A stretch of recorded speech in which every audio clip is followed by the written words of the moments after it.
नाज़रीन गिरामी अस्सलामु अलैकुम रहमतुल्लाहि व बरकातुहू। आज की बात ख़ास बात में आप लोगों का इस्तकबाल है।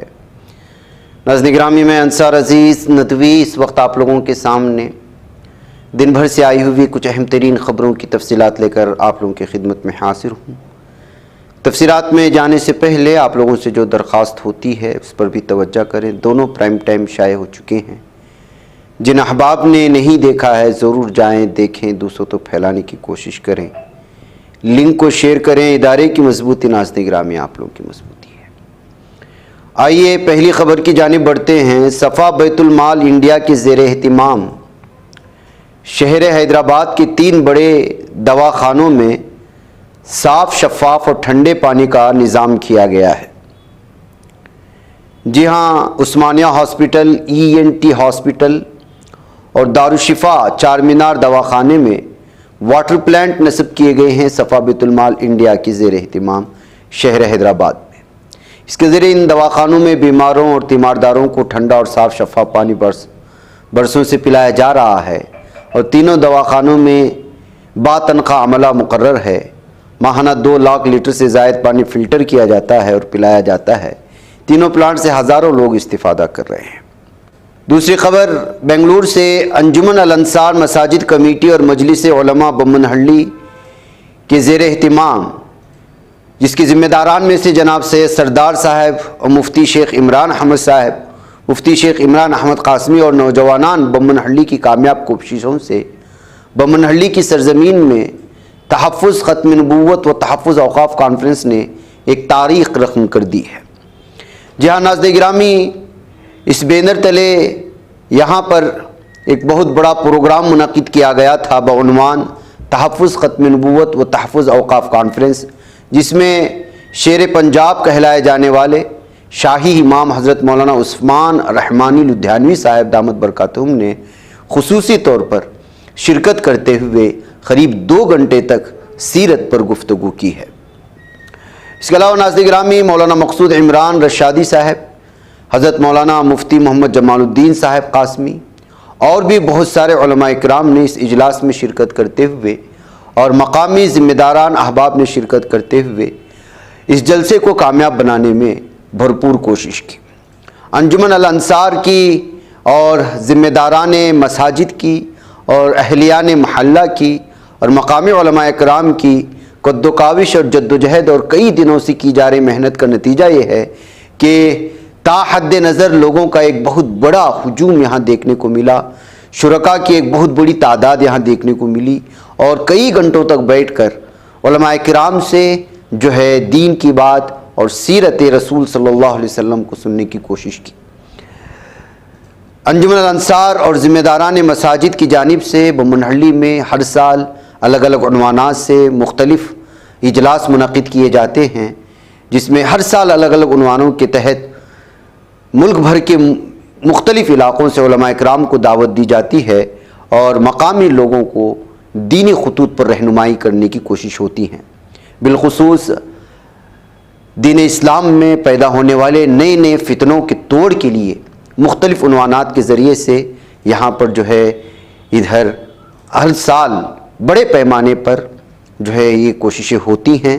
इसमें जनाब सैयद सरदार साहब हों या मुफ्ती शेख इमरान साहब और इमरान अहमद कासमी साहब और उनके रुफ़क़ा जितने भी हैं, वाकई काबिल मुबारकबाद हैं कि वो कई दिनों तक इस इजलास की कोशिशों में लगे रहते हैं और पूरे आसपास के इलाके के आवाम को और मुसलमानों को जोड़ करके एक पैगाम देने की कोशिश करते हैं। आइए नाज़रीन गिरामी अगली खबर की जानिब बढ़ते हैं। कांग्रेस जनरल सेक्रेटरी प्रियंका गांधी ने इंतखाबी सियासत की शुरुआत कर दी है। उन्होंने 23 अक्टूबर को वायनाड पार्लिमानी हल्के से पर्चे नामजदगी दाखिल किया है। दरअसल हालिया इख्तिताम पजीर पार्लिमानी इंतखाबात में कांग्रेस लीडर राहुल गांधी ने वायनाड और रायबरेली से जीत दर्ज की थी। बार कौंसिल ऑफ इंडिया की जानिब से जारी करदा एक बयान में फर्जी वकीलों को हटाने की जानकारी दी गई है। बयान 26 अक्टूबर को जारी हुआ था, जिसमें बार कौंसिल ऑफ इंडिया ने कहा कि इस फैसलाकुन कार्रवाई का मकसद फर्जी वकील उन लोगों को ख़त्म करना है जो कानूनी प्रैक्टिस के मेयार पर खड़े नहीं उतरते। इस फैसले से बार कौंसिल ऑफ इंडिया ने अवाम के भरोसे और ख़ुद कानूनी निज़ाम को गैर अखलाकी तरीक़ों से बचाने की कोशिश जारी रखे हुए है। कांग्रेस लीडर रोशनी कुशल जायसवाल के साथ पेश आने वाले वाकये पर हरियाणा की कांग्रेस रुकन असेंबली विनेश फोगाट ने सोशल मीडिया प्लेटफॉर्म एक्स पर एक वीडियो शेयर करते हुए कहा, जो आज रोशनी जायसवाल के साथ हो रहा है वैसा ही हमारे साथ भी हुआ, क्योंकि हम नाइंसाफी के खिलाफ आवाज उठाने की हिम्मत रखते हैं। वो मजीद लिखते हैं कि राजेश सिंह सोशल मीडिया पर खवातीन के खिलाफ बातें लिखता रहता है, लेकिन बीजेपी हुकूमत और पुलिस कोई कार्रवाई नहीं करती। रोशनी जायसवाल का गुनाह बस इतना है कि वो लड़ना जानती है।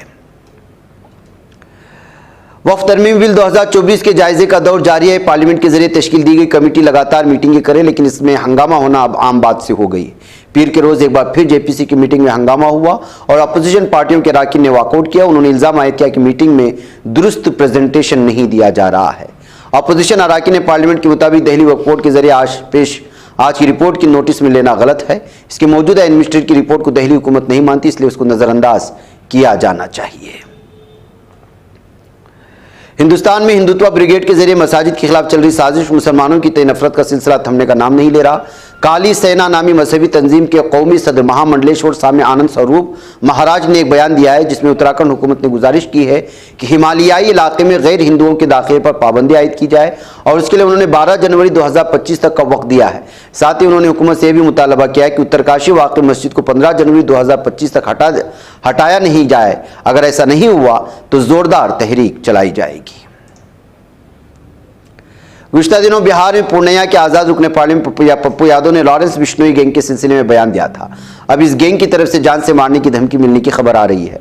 इस सिलसिले में पप्पू यादव को मिली धमकी के मुबैना ऑडियो सोशल मीडिया पर वायरल हो रही हैं। ऑडियो में धमकी देने वाला शख्स पप्पू यादव से कह रहा है कि कुछ अखबारात की तवज्जुह से जानकारी हासिल हुई कि गुज़िश्ता दिनों पप्पू यादव के जरिए लॉरेंस बिश्नोई गैंग के सिलसिले में गलत बयानबाजी की गई थी। धमकी देने वाले शख्स ने पप्पू यादव को वाज़ेह तौर पर कहा कि वो अपने हद में रहकर खामोशी से सियासत पर तवज्जो दें। ज़्यादा इधर उधर की बातें की तो टीआरपी कमाने के चक्कर में ऐसा ना करें, वरना बुरा अंजाम होगा। एक रिपोर्ट के मुताबिक हिंदुस्तान ने साल 2023 और 24 में दूसरे ममालिक को 21,000 करोड़ रुपए के असले फरोख्त किए हैं, जिसमें आर्मेनिया सबसे बड़े खरीदार के तौर पर सामने आया है। अजरबैजान के साथ जंग के बाद से आर्मेनिया बड़े पैमाने पर हिंदुस्तान से असले खरीद रहा है। आर्मेनिया ने sky air defence missile system, Pinaka multi launch rocket system और 155 मिलीमीटर आर्टिलरी गन जैसे तैयारशुदा असलहाजात की हिंदुस्तान से खरीदारी की है। महाराष्ट्र असेंबली इंतखाबात के लिए पर्चे नामजदगी दाखिल करने की आखिरी तारीख करीब आ चुकी है। पार्टी के उम्मीदवारों की फहरिस्त लगातार जारी हो रही है, लेकिन रामदास उठावले की पार्टी आरपीआई को महायुति की तरफ से अब तक एक भी सीट नहीं मिली है। इस सिलसिले में उठावले ने महाराष्ट्र के नायब वजीर आला और बीजेपी रहनुमा देवेंद्र फडणवीस से बातचीत की है और उन्हें खत भी सौंपा है। भारतीय किसान यूनियन के कौमी तर्जुमान राकेश टिकैत ने यूपी हुकूमत को सख्त तनकीद का निशाना बनाते हुए कहा कि वज़ीर आला योगी आदित्यनाथ ने 1 साल तक किसानों को मुफ्त में बिजली देने का वादा किया था, लेकिन अफसरान ने किसानों के खेतों में मीटर लगाना शुरू कर दिया। उन्होंने सवाल किया कि अगर मीटर लग जाएंगे तो मुफ्त में बिजली कैसे मिलेगी। टिकैत ने प्रयागराज में किसान महापंचायत से खिताब के मौके पर ये बातें कही हैं। लोकसभा में कायदे हिज़्ब इख्तिलाफ और कांग्रेस के साबिक सदर राहुल गांधी ने तामीराती कामों में धांधली पर तशवीश का इजहार करते हुए कहा है कि तामीराती काम कुछ देर बाद मुनहदिम हो रहे हैं, जिसकी वजह से लोग अपनी जानें गंवा रहे हैं और तरक्याती कामों की बुनियाद कमज़ोर हो रही है। इसमें शफाफियत की सख्त ज़रूरत है। राजस्थान में हुकूमत ने गाय को लेकर बड़ा फैसला किया। अब राजस्थान में गाय के लिए इस्तेमाल होने वाले आवारा जैसे अल्फाज पर पाबंदी लगाने का फैसला किया गया है। अब राजस्थान में आवारा जैसे अल्फाज के बजाय किसी भी गाय के लिए बेसहारा जैसे अल्फाज इस्तेमाल किए जाएंगे।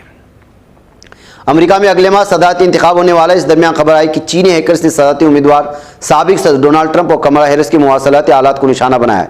अमेरिका का दावा है कि हमला चीन के साइबर जासूसी ग्रुप के जरिए किया गया, जिसे सॉल्ट टाइफोन के नाम से जाना जाता है। चीनी हैकर्स पर यह भी इल्जाम लगाया कि इस ग्रुप ने अमेरिका और टेलीकॉम सेक्टर की कई कंपनियों को भी नुकसान पहुंचाया। अब अमेरिका की जांच एजेंसियां इन नुकसानात का अंदाजा लगाने में लग चुकी हैं।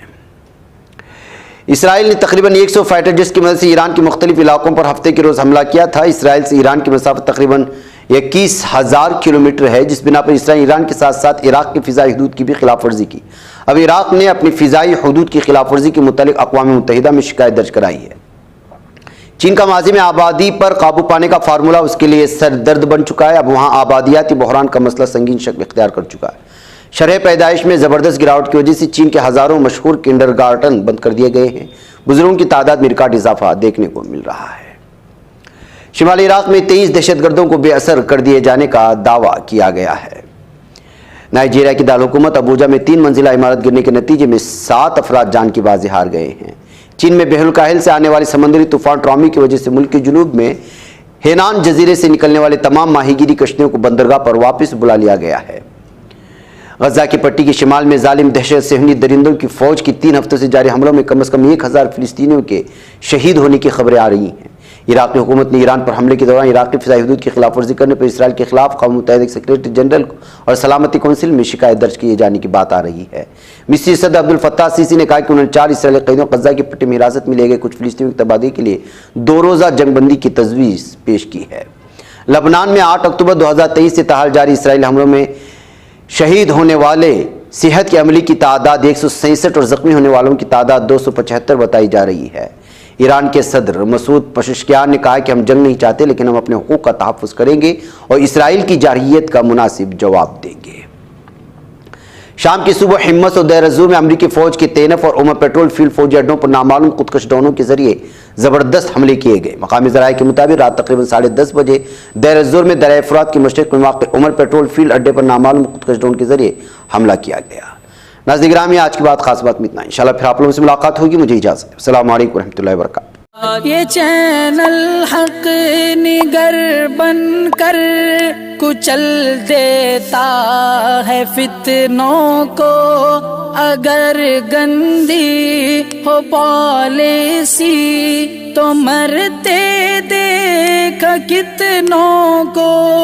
इसी बाजार में बिकते हुए देखा है सपनों को, सभी यकसां है ये पैगाम दो गैरों को अपनों को। वतन अहले वतन का है गुले बेखार सी